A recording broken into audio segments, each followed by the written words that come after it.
नमस्कार, उमेश स्टडी में आपका स्वागत है। आज की क्लास कोलोन क्लासिफिकेशन के 5 मूलभूत अवधारणा के सेकंड क्लास हैं। PMEST का सेकंड क्लास है। इसमें कुछ सिंबल के विशेष यूज के बारे में समझेंगे और इसके बाद कल के क्लास जो होगे प्रैक्टिकल क्लास होगे और प्रैक्टिकल क्लास आज के क्लास के बिना आप नहीं समझ पाइएगा।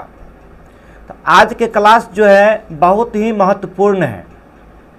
एक दिन का मौका मैं इसलिए दे रहा हूँ ताकि आप जो है इसके सिंबल को याद कर लेंगे, अच्छी तरह से समझ लेंगे, तब जा कर के कल जो है यह क्लास प्रैक्टिकल रूप में मैं बताऊँगा आप लोगों को। आज के क्लास को आप समझने का कोशिश करेंगे। यह PMEST, P मतलब पर्सनैलिटी, M का मतलब मैटर और E का मतलब एनर्जी, S का मतलब स्पेस और T का मतलब जो होता है टाइम।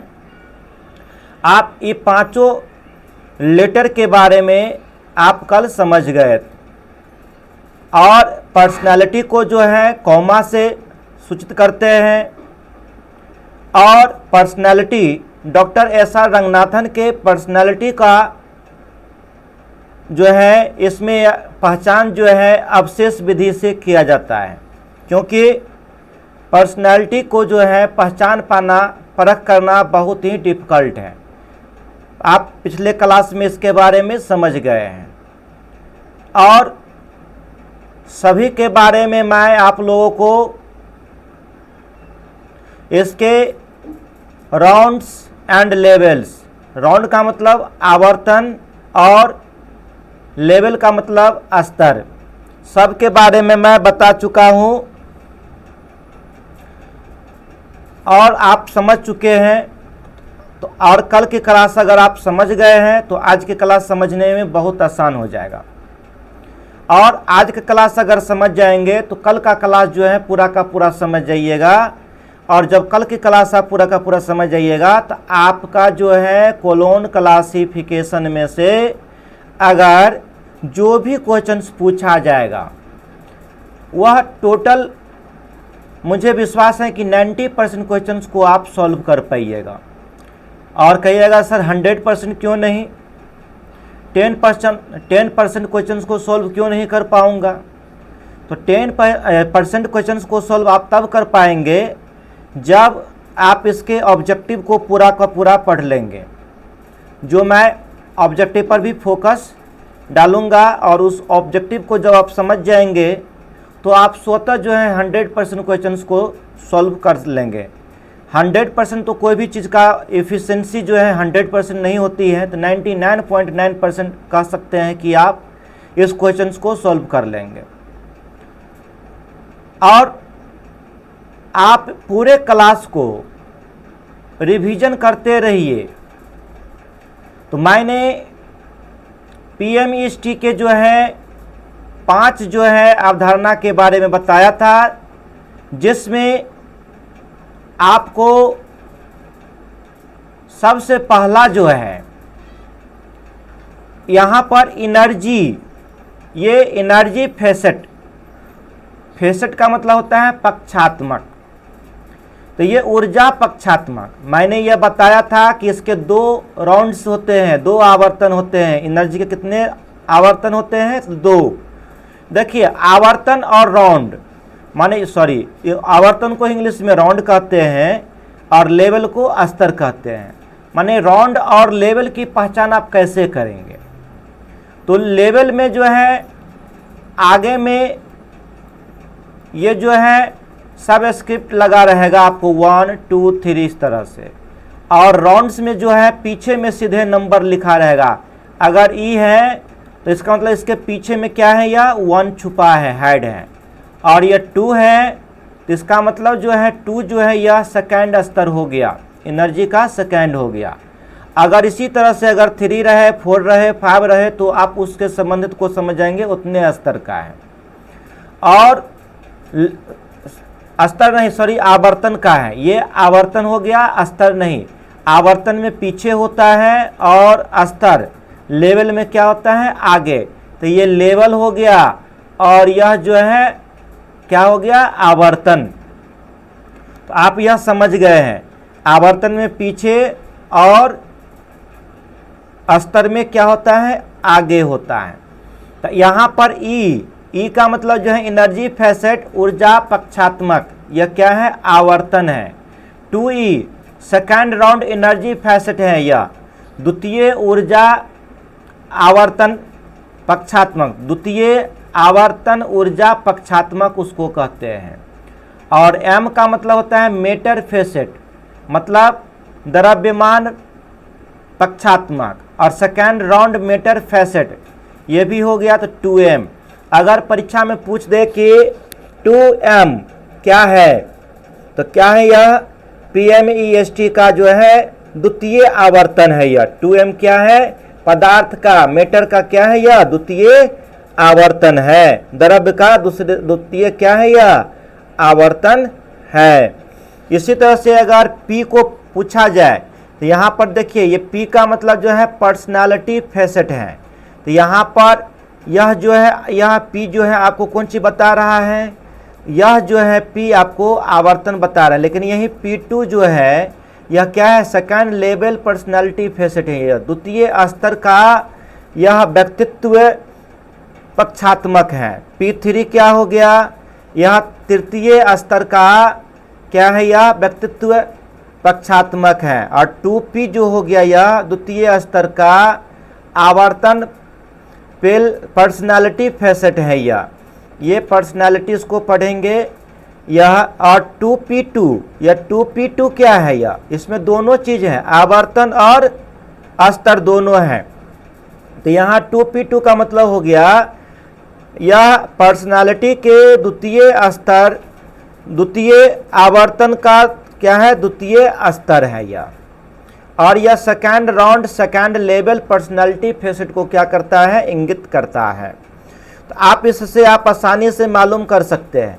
केवल याद क्या करना है, तो आवर्तन किस में है, PME में है, पर्सनालिटी मेटर और एनर्जी में आवर्तन है। और लेवल किस में है, PST में, पर्सनालिटी स्पेस और टाइम में जो है लेवल है। आप इस तरह से आप आसानी से पहचान कर सकते हैं। केवल लेवल और ये राउंड दोनों किस में है, पर्सनालिटी में है।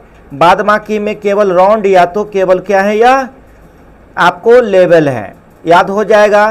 तो राउंड के लिए क्या याद रखना है, PME, और लेवल के लिए PST को याद रखना है। नहीं, P बोले तो पर्सनालिटी, M बोले तो मेटर, E बोले तो एनर्जी, और P बोले तो पर्सनालिटी, और S बोले तो स्पेस, और T बोले तो टाइम। याद हो गया।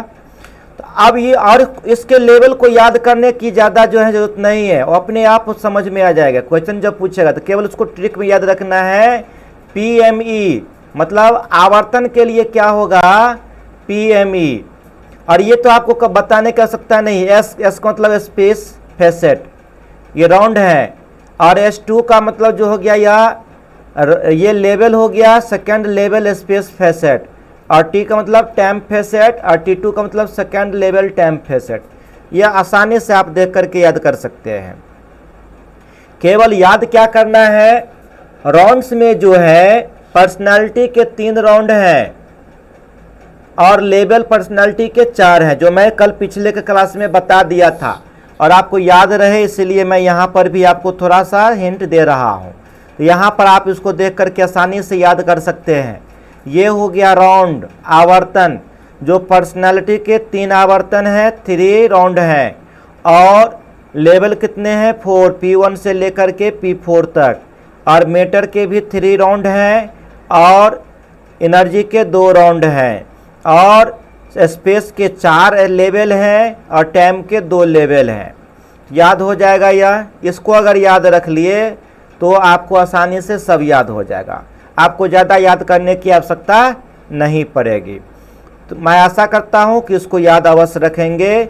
PME का मतलब क्या हो गया, पर्सनालिटी, मैटर, एनर्जी, पर्सनालिटी और मैटर का 3 राउंड और एनर्जी का 2 राउंड, और पीएसटी में जो हो गया पर्सनालिटी और स्पेस का 4 लेवल और ये टाइम का जो हो गया 2 लेवल। इसको आप आसानी से याद रख सकते हैं। 332 और 442।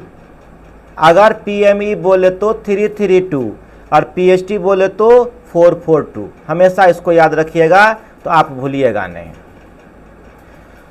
तो यह अगर याद हो जाएगा तो कल का जो है प्रैक्टिकल का आप आसानी से कर लेंगे, और यह नहीं याद होगा तो आप कल जो है समझ नहीं पाएंगे, इसलिए इसको याद रखेंगे, याद कर ही लेंगे। अब देख लीजिए, आवर्तन जो है राउंड किसको कहते हैं? जब किसी फेसेट को जो है एक से अधिक बार प्रयोग किया जाता है तो उसको क्या कहते हैं? आवर्तन कहते हैं, राउंड कहते हैं।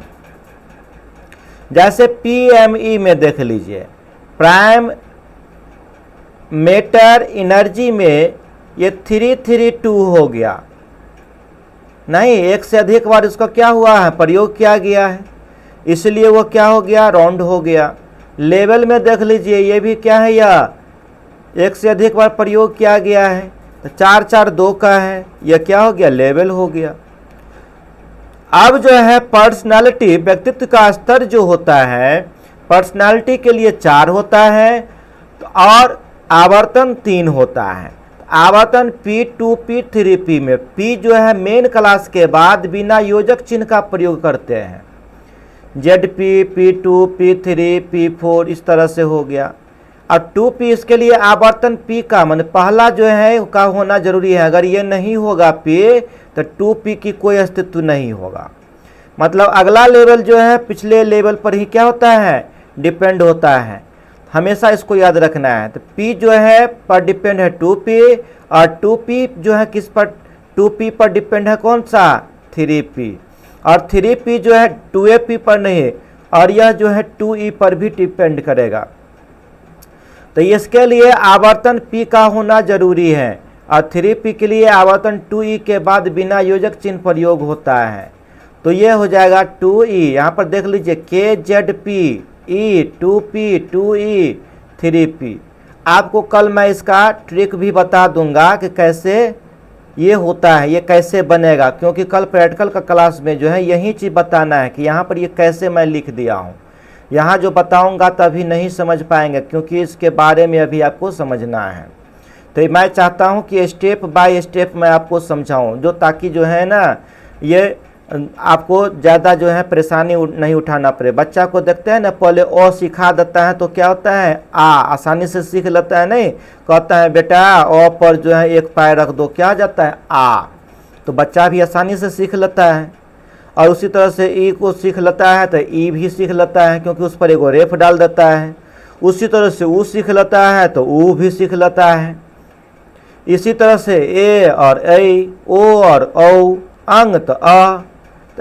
इसी पर ये आप स्टेप बाय स्टेप सीखेंगे तो आप जो है आसानी से सभी चीज़ को सीख जाएंगे। एक के बार चाहिएगा ओ पहले सीखबे नहीं कीजिएगा, आ सीखियो लीजिएगा तो कहेगा हम उवे सीख ले, तो बीच वाला तो नहीं ना सीख पाइएगा।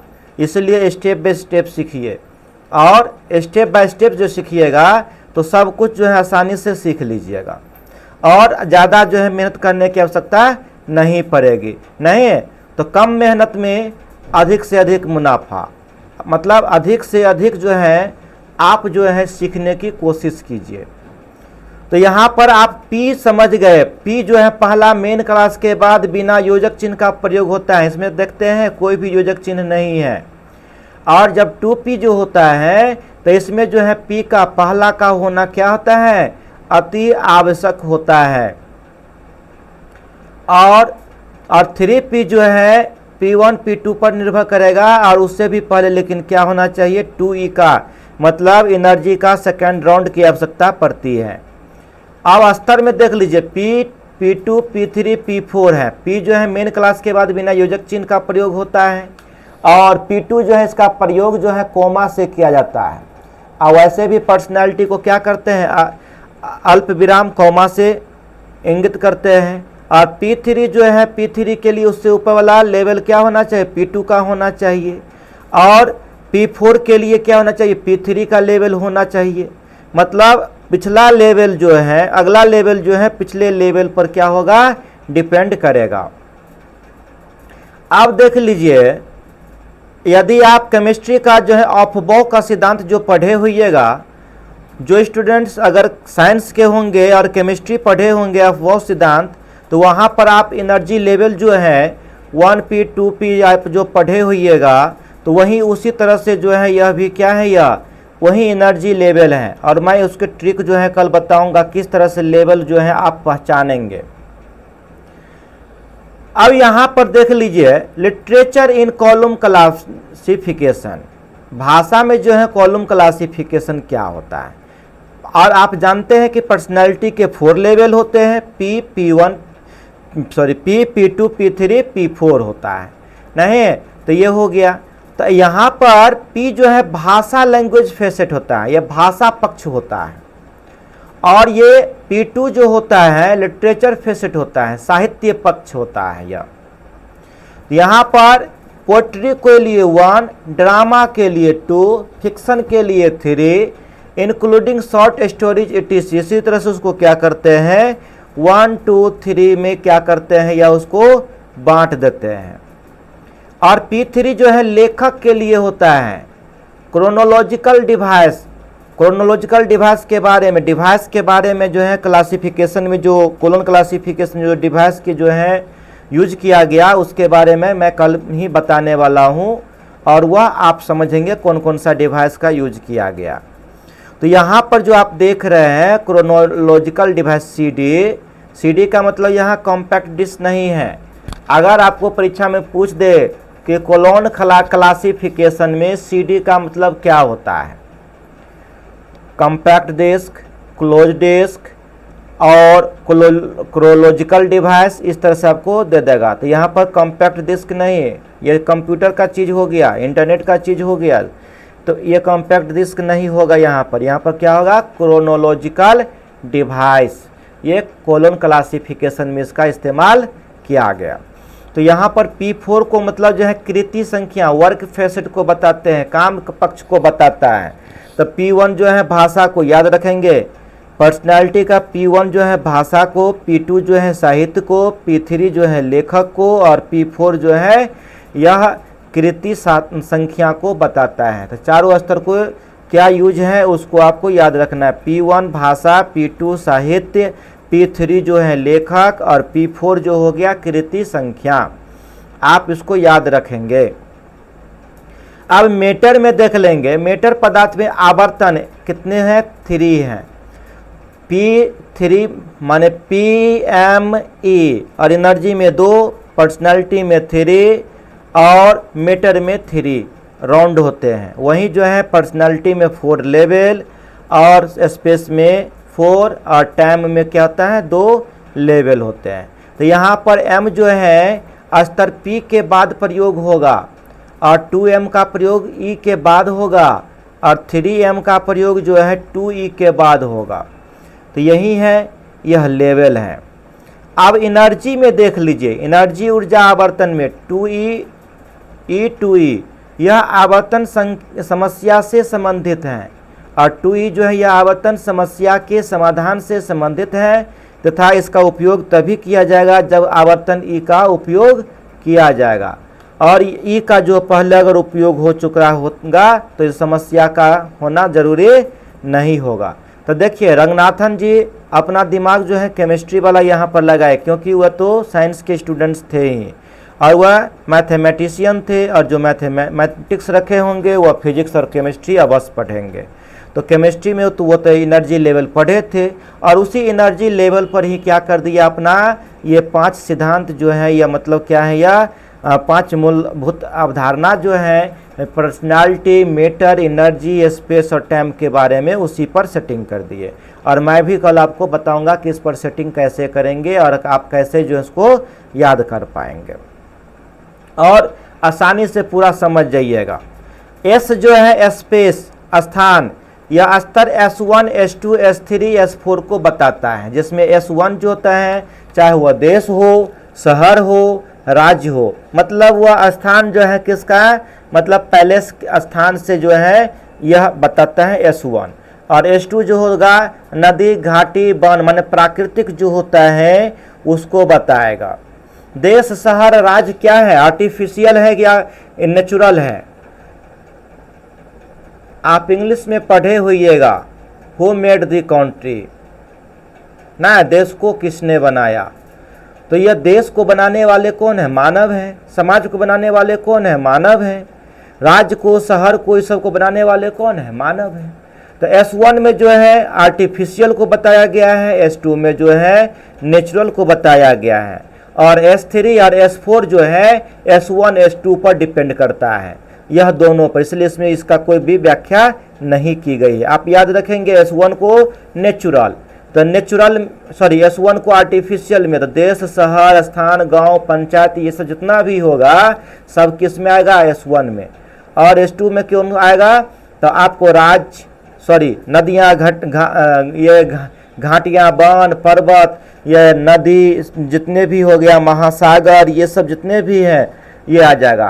कुआं क्या किस में आएगा, अगर आपको पूछ दिया जाए कुआं, तो कुआं कौन है, कुआं जो है आपको जो है यह आर्टिफिशियल है, तो यह किस में आ जाएगा, S1 में आ जाएगा। मकान किस में आ जाएगा, S1 में आ जाएगा। पेड़ पौधा किस में आएगा, S2 में आएगा। तो आप समझ गए होंगे जो प्रकृति में पाए जाने वाला है वह S2 हुआ, और जो मानव निर्मित है वह S1 हुआ। इसको ऐसा याद रखना है। और S3 और S4 जो है दोनों का रूप होगा, दोनों पर डिपेंड करेगा। अब यहाँ पर जो है आप देख रहे हैं वर्ल्ड, संसार के लिए स्पेस आइसोलेट क्या है, 1 है, मतलब विश्व को 1 से। और मदर कंट्री, मैंने पीछे क्लास में मदर कंट्री बता दिया हूँ।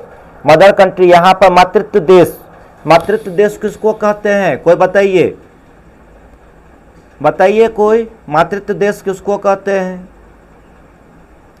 तो यह मातृत्व देश का मतलब जो है जिस देश का अपना पुस्तकालय होता है, पीछे बता दिया हूँ, परसों का जो वीडियो होगा आप उसमें देख लेंगे, परसों की क्लास में। तो उसमें क्या है, यह मदर कंट्री को मातृ देश कहते हैं, मतलब जिसमें अपना पुस्तकालय होता है।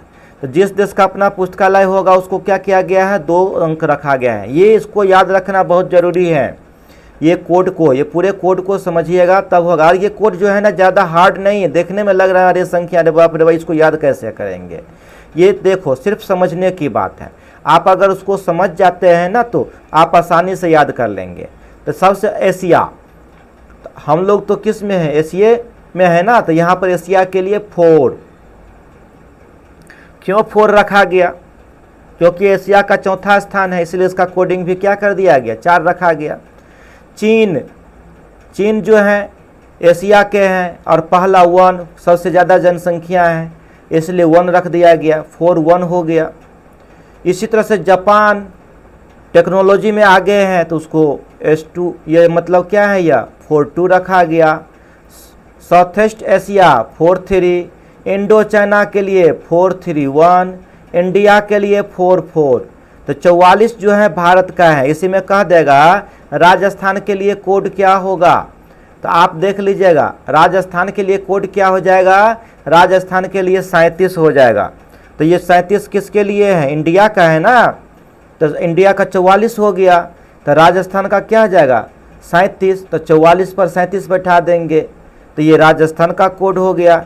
तो ये देख लीजिए इसमें जो है आपको क्या बता रहा है, इसमें बहुत रहस्य छुपा हुआ है। जैसे यहाँ पर देखिए राजस्थान का दिया हुआ है ना, तो यहाँ पर ये पहला जो है 4 एशिया को बता दिया, ठीक है, और दूसरा 4 जो है इंडिया को, मतलब एशिया बंदे 44 हो गया इंडिया, और 37 जो हो गया राजस्थान, मतलब पूरे राजस्थान का कोडिंग क्या हो गया 44 37। तो इसमें अगर पूछ दिया जाए कि 4 और ये 4 3 7 में पहला ये अंतिम 4 जो है, अंतिम 4 किसको बताता है, ये पहला 4 नहीं हुआ। आप इसमें बहुत सारे स्टूडेंट जो है काउंटिंग गलत कर लेते हैं, ये पहला, दूसरा, तीसरा, चौथा नहीं कहेंगे, ये अंतिम नहीं, अंतिम ये होगा, बाईं तरफ का अंक जो होता है अंतिम होता है। ये इकाई, दहाई, सैकड़ा, हजार होता है।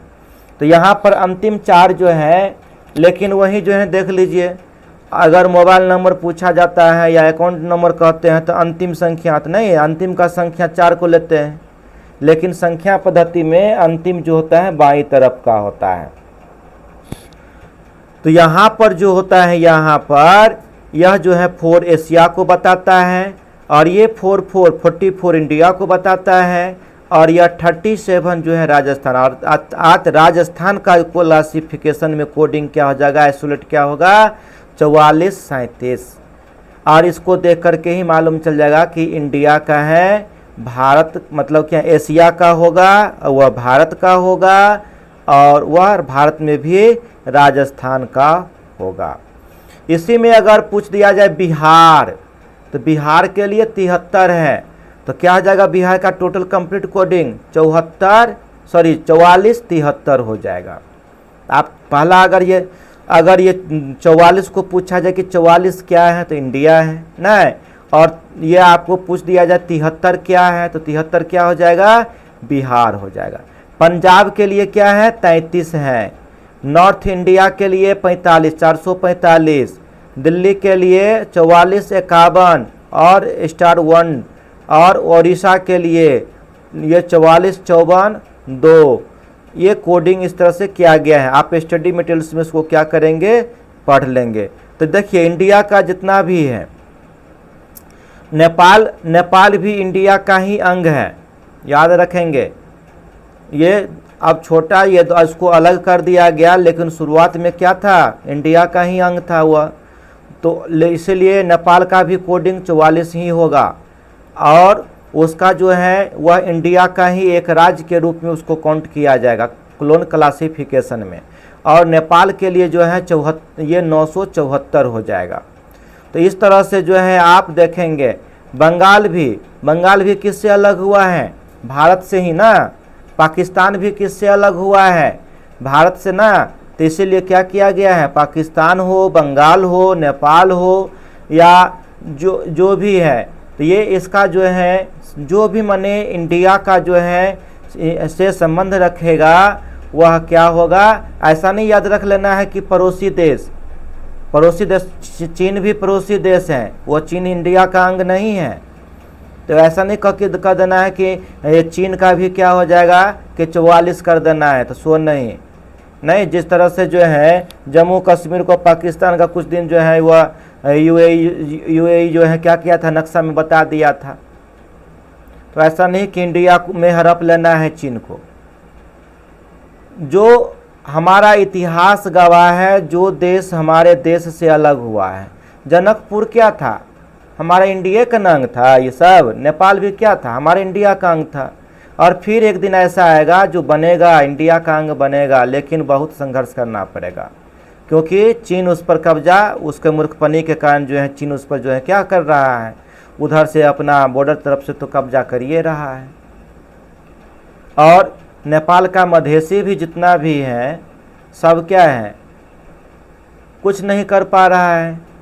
नेपाल भी तो नमक खाता है, और ये पूरा क्या है, इंडिया का। लेकिन अभी इस बीच में गुणगान गा रहा है किसका, चीन का। तो ये मूर्ख आदमी का यही लक्षण होता है। तो वही है। तो आपको यहाँ पर ये याद रखना है कि भारत का जितने भी अंग देश हैं उसका भी कोडिंग क्या होगा, 44 होगा।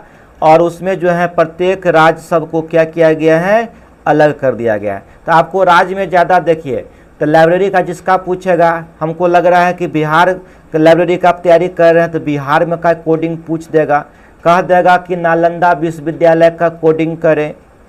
नहीं है तो नालंदा विश्वविद्यालय, तो वह कल बताएंगे नालंदा कहाँ है, बिहार में है। और बिहार का कोडिंग आपको क्या बताया है, 44 बताए हैं।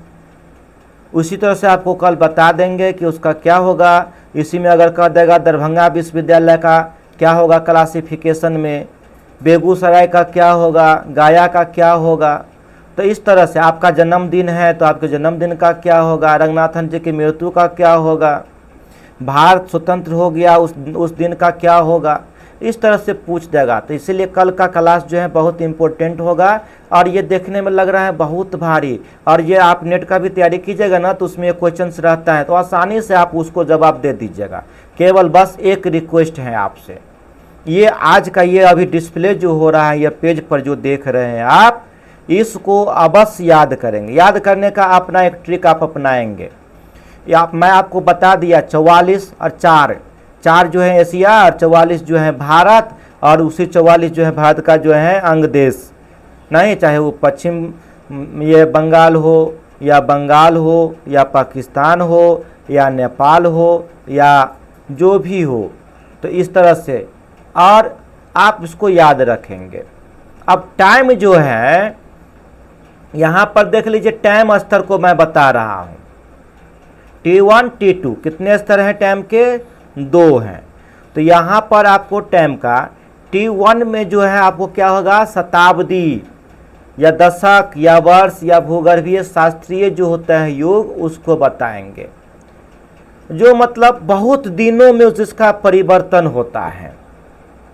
इसको याद रखने का क्या है, जो बहुत दिनों में परिवर्तन होगा उसको T1 से, और जो क्षण भर में मौसम की तरह तुम तो बदल नहीं जाओगे, अर्थात जो क्षण भर में बदलता रहता है या कुछ समय में ही क्या होता है वह बदल जाता है, नहीं तो वही मौसम की तरह तुम तो बदल नहीं जाओगे, मतलब वह T2 हो गया। उसको जो बदलने वाला आदमी है उसको साइड करो, मतलब दूसरा लेवल में ले चलो।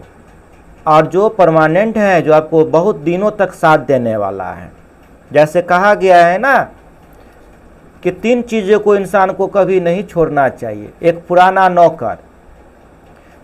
नौकर को कभी नहीं छोड़ना चाहिए, पुरानी बीवी और पुराना कुत्ता, ये तीनों बहुत ही वफादार होते हैं, ये आपको हमेशा साथ देने वाले हैं।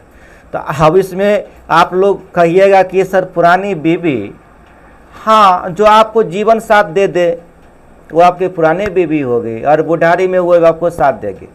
लेकिन आजकल के जो है, मैं पीछे क्लास में आपको बताया था नहीं कि औरत की नेचर और मर्द का यह भविष्य दोनों को बदलने में कब बदल जाए इसका कोई गारंटी नहीं है।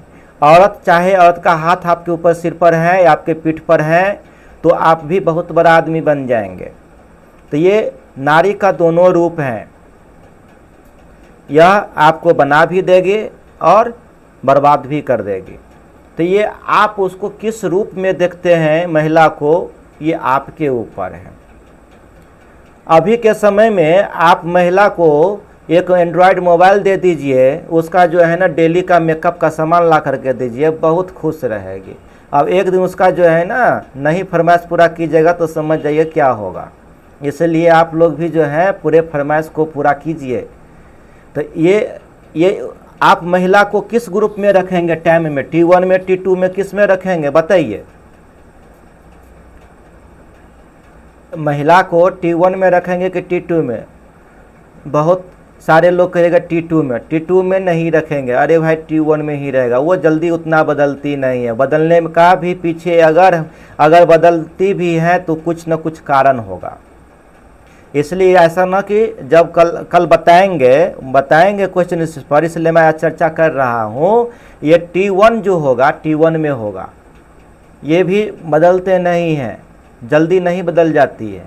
पुरुष को क्या पुरुष नहीं बदलता है? पुरुष भी बदल जाता है, नहीं तो यह जो है T1 में जो है, जो लंबा समय तक चलता है, जो बहुत समय तक आपको साथ देगा, तो वह क्या होता है T1 होगा। और T2 जो होगा, जो कुछ समय के लिए बदल जाता है या समय में बदल जाता है। जैसे हो गया महीना 30 दिन का होता है तो वह 30 दिन में बदल जाएगा। अब जैसे हो गया ऋतु, बसंत ऋतु, शरद, हेमंत, बहुत सारे हैं, तो ये T2 में आ जाएगा। अब इसमें भी जो है बहुत सारे कोडिंग है, इसको याद रखना है इसको भी।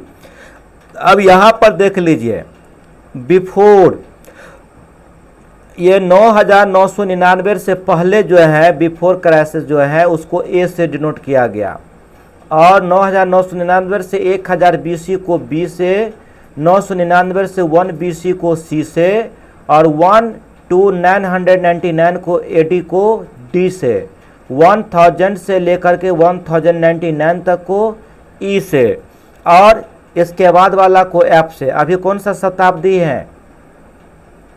21वीं शताब्दी है ना। तो 21वीं शताब्दी है, तो यहाँ पर देख लीजिए यह क्या है, यह 2000 से लेके 2099 तक का है।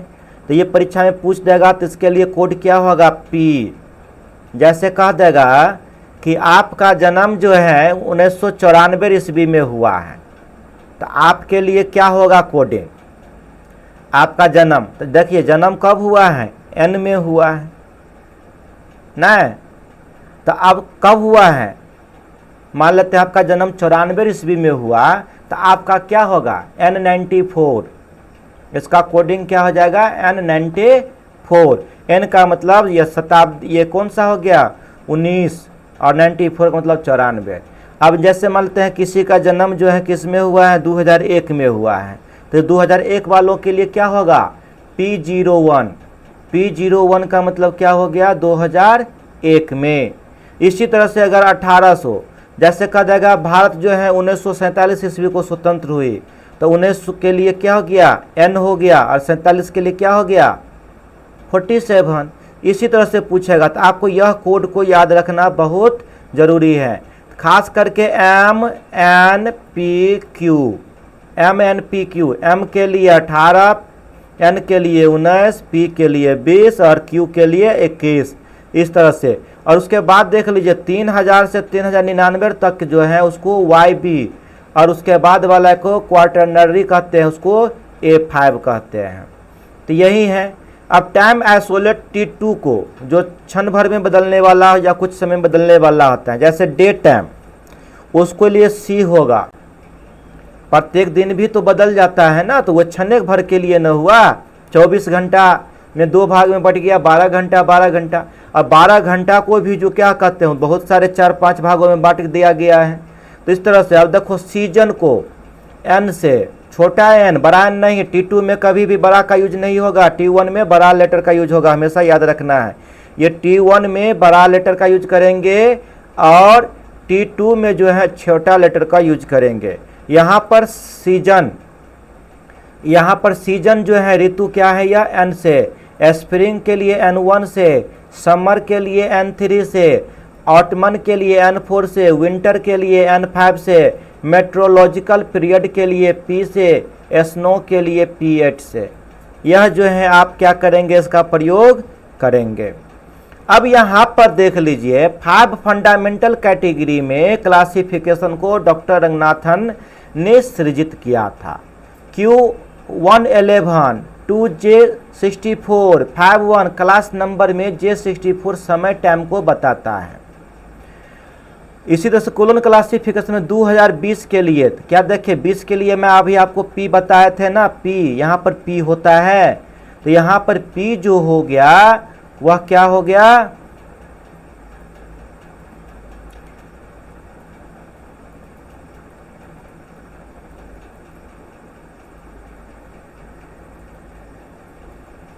यहाँ पर देख लीजिए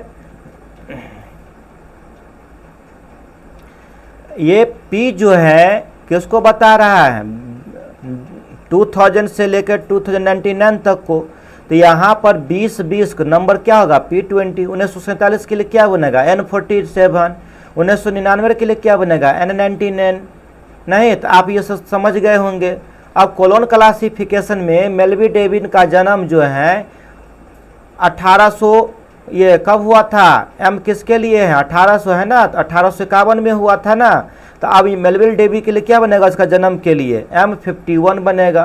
तो अगर आपको कोडिंग किया रहेगा और कहा जाएगा उसका डेट लिखो या कुछ लिखो, तो आप दोनों तरफ से, या कुछ दिया रहेगा तो उसका कोड क्या होगा, आप दोनों को लिख सकते हैं। ये तो अभी कुछ नहीं है, कल बहुत कुछ बताना है। तो कल जो बताऊंगा तो वह जो है जब यह याद रहेगा तभी आप समझ पाएंगे, और जब नहीं यह समझिएगा। इसलिए ये दोनों पेज जो हैं वैसे पूरे इम्पोर्टेंट हैं याद करने के लिए। और ये जब याद हो गया तो समझिए बहुत आसानी से याद हो जाएगा। इसलिए पीछे वाला मटेरियल को छोड़ करके बस आज यही रिक्वेस्ट मैं आपको करता हूँ कि आज वाला क्लास को आप कम से कम पहले कंप्लीट कर लीजिए, ताकि कल जो है आपको समझने में दिक्कत नहीं हो। समझिए कल मैथ्स की क्लास चलेगी, कल जो है समझिए रीजनिंग की क्लास चलेगी। यह उसी तरह से पूरे क्लास हैं। यहाँ पर आप कोलन क्लासिफिकेशन 1999 से 2020 तक को P20 और N99 इस प्रकार दर्शाएंगे।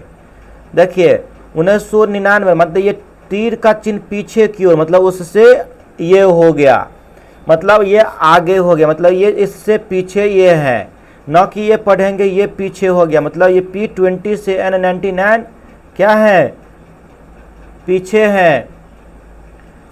और कोलन क्लासिफिकेशन 1857 से 1947 तक के लिए ऐसे N47 M57। उसी में अगर पूछ दिया जाए कि 2020 से 1999 को क्या बताएंगे तो N99 और तीर का चिन्ह हो जाएगा आगे की ओर। तो इस तरह से जो है बताना है, आपको यह समझना है।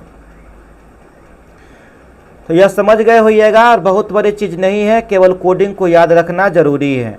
आप अपने अनुसार जो है अपना ट्रिक बनाइएगा, सब आप किस तरह से याद करते हैं वह आप समझेंगे।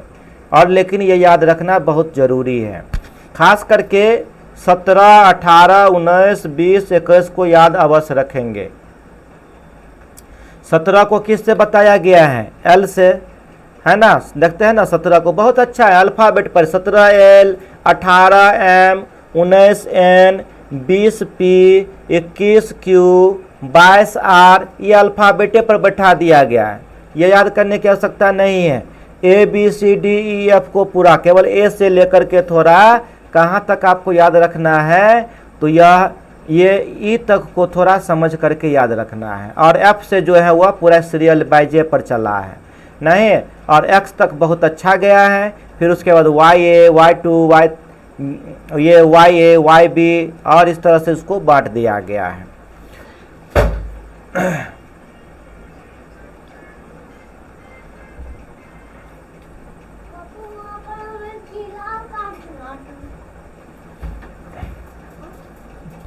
जाइए बेटा, थोड़ा बेटा क्लास कर रहे हैं, जाइए, चले जाइए।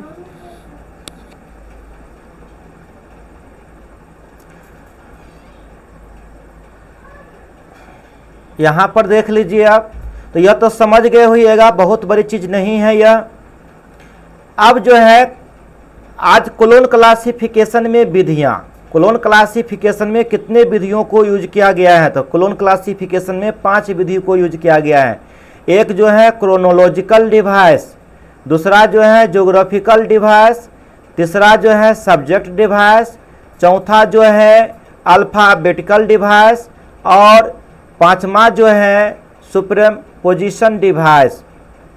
तो ये 5 डिवाइस का यूज किया गया है। ये देखिए क्रोनोलॉजिकल डिवाइस में जो है, जिसको कालानुक्रमिक विधियां कहते हैं, इसमें किसी वस्तु या एकल संख्या के जन्म, उद्भव, वर्ष, आविष्कार इत्यादि को दर्शाया गया है। इस विधि में टाइम आइसोलेट का T1 या T2 का प्रयोग किया गया है, और यह विधि बिना योजक चिन्ह का प्रयोग होता है। इसमें किसी प्रकार के योजक चिन्ह का प्रयोग नहीं होता है। दूसरा जो होता है भौगोलिक विधि, इसमें है देश, राज्य, जिला या किसी शहर इत्यादि भौगोलिक क्षेत्रों की विशिष्टता प्रदान करने के लिए इसका प्रयोग किया जाता है। इसमें स्पेस आइसोलेट का प्रयोग किया गया है, क्योंकि भौगोलिक जो है ज्योग्राफी हो गया और ये पूरे अर्थ से संबंधित हो गया, इसलिए स्पेस हो गया हुआ। और इस विधि में योजक चिन्ह का प्रयोग किया जाता है। और विषय विधि में मेन क्लास में एकल संख्या को दूसरे मेन क्लास की एकल संख्या को जोड़ने के लिए इस विधि का प्रयोग किया जाता है। इसमें योजक चिन्ह का प्रयोग होती है। इसमें यह इस छोटी ब्रैकेट का यूज होता है, और इसमें क्लासिफायर को स्वतंत्रता मिलती है कि वह किस तरह से जो है वर्गांक करेंगे। तो वर्गांक कौन करते हैं, वर्गाकार करते हैं। तो ये वर्णक्रम विधि जो है चौथा है। यह विधि जो है, विधि के अंतर्गत नए विषय को समावेश कर सकते हैं। इसमें किसी विषय, वस्तु, संख्या, संस्था, जगह आदि का नाम होता है। इसलिए और ऐसा नाम हो तो कोलन क्लासिफिकेशन में ना हो तो उसमें प्रथम लिखते हैं। अगर रहेगा तो वह प्रथम के अलावा जो द्वितीय तृतीय इस तरह से लिखा जाता है। यह विधि बिना योजक चिन्ह का प्रयोग किया जाता है। अब जो होता है सुप्रीम पोजिशन डिवाइस अध्यारोपण विधि। अध्यारोपण विधि में क्या होता है, तो इस किसी श्रेणी के दो पक्षों का प्रयोग करने के लिए अध्यारोपण विधि का प्रयोग किया जाता है और इस विधि में हाइफन चिन्ह का प्रयोग करते हैं। क्लोन क्लासिफिकेशन में super imposition device seed subject का प्रतिनिधित्व करता है और क्लोन क्लासिफिकेशन में हाइफन का प्रयोग सुपर इम्पोजिशन डिवाइस सीड के लिए क्या होता है, प्रयोग किया जाता है। सीड का मतलब होता है सिंपल, ये सुपर इम्पोसिबल डिवाइस सीड कहते हैं और यह क्लोन क्लासिफिकेशन का सब्जेक्ट का प्रतिनिधित्व करता है। तो यही है, अगर पूछा जाए कि क्लोन क्लासिफिकेशन में कितने जो है आपको डिवाइस का, यहाँ पर डिवाइस मतलब विधियाँ का मतलब डिवाइस न कि मेथड, कितने विधियों का प्रयोग या कितने डिवाइस का प्रयोग किया गया है, तो 5। कौन कौन सा, क्रोनोलॉजिकल डिवाइस, ये ज्योग्राफिकल डिवाइस और सब्जेक्ट डिवाइस, अल्फ़ाबेटिकल डिवाइस और सुप्रीम पोजीशन डिवाइस। ये 5 प्रकार के विधियाँ का प्रयोग किया गया है। यही था आज पीएमईएसटी का सेकंड क्लास और कल की क्लास जो है कोलन क्लासिफिकेशन का प्रैक्टिकल होगा और प्रैक्टिकल में आप अच्छी तरह से समझने का कोशिश करेंगे। देखिए इसका क्लास तो बहुत लंबे हैं, उतना ज़्यादा पढ़ने की आवश्यकता नहीं है और मुझे जहाँ तक और भी संभव लगेगा नहीं देखूंगा बाद में भी जो है तो मैं इसको अपडेट अवश्य करूंगा, क्योंकि 6 महीना में आपका अभी तो दूसरा महीना ही क्लियर होने वाला है और 1 महीना और चलेगी। अगस्त तक में आपका यह बैच जो है पूरा क्या होगा, क्लियर हो जाएगा। 3 महीना की क्लास जो है आपको तो कम्प्लीटली जो है 4 महीना की क्लास ये पूरे रिवीजन की क्लास चलेगी। इसके बाद भी मैं छोड़ दूंगा ऐसा नहीं है, उसके बाद भी आप लोग का क्लास कंटिन्यू रहेगी जब तक एग्ज़ाम नहीं हो जाती है और उसमें मैं अपडेट अवश्य देता रहूँगा। जो कुछ ऐसा देखूँगा उसमें अवश्य ही अपडेट आपको मिलता रहेगा। जब पूरे जो है सिलेबस कंप्लीट हो जाएगी तब तो निचोड़ बातें होगी केवल, और उसमें जो है पूरे बेसिक और एक दिन जितना क्वेश्चन बताऊंगा वो आपको याद ही हो जाएगी। तब तक मेरी टेक्नोलॉजी में और भी बहुत सारे सुधार हो गया रहेगा और ये बस आप लोग की सपोर्ट की आवश्यकता है। 1 तारीख से नया बैच जो है फिर 7 बजे से मैं शुरू कर रहा हूँ। आप कृपया अपने दोस्तों को प्रेरित करें।